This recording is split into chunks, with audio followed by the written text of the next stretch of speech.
So, for this term. Laura, while we have you, I can't resist getting your reaction to the debate last night. Yeah. Donald Trump came out against the war in Iraq, caused a lot of people to be pretty uncomfortable, but he also pushed a lot of the other people on the stage to basically defend the war in Iraq, Marco Rubio specifically. How does this play? Does it help? Does it hurt Trump more? Does it hurt Rubio more?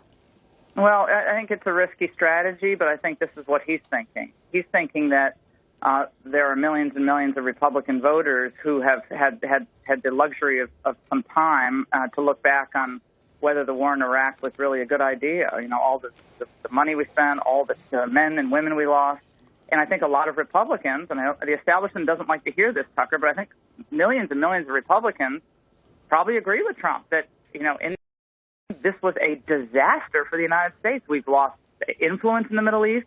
We toppled dictators who probably had their finger on the dike of what was going to be a flood of tumult. And he's betting that people aren't just going to reject, the Republican Party of today in the election. They're going to reject the Republican Party of the Bushes. Hey, and Laura, I think it was a preemptive strike he was launching against W, who's coming to South Carolina on Monday, and he wanted to set this up as a preemptive strike against the entire Bush legacy. By the way, and you mentioning Bush, a lot of people this morning waking up after watching that debate last night, Laura, and talking about Jeb Bush. We've had guests this morning saying that was a breakthrough moment for him. It was his best debate yet. What was your take on Jeb Bush last night?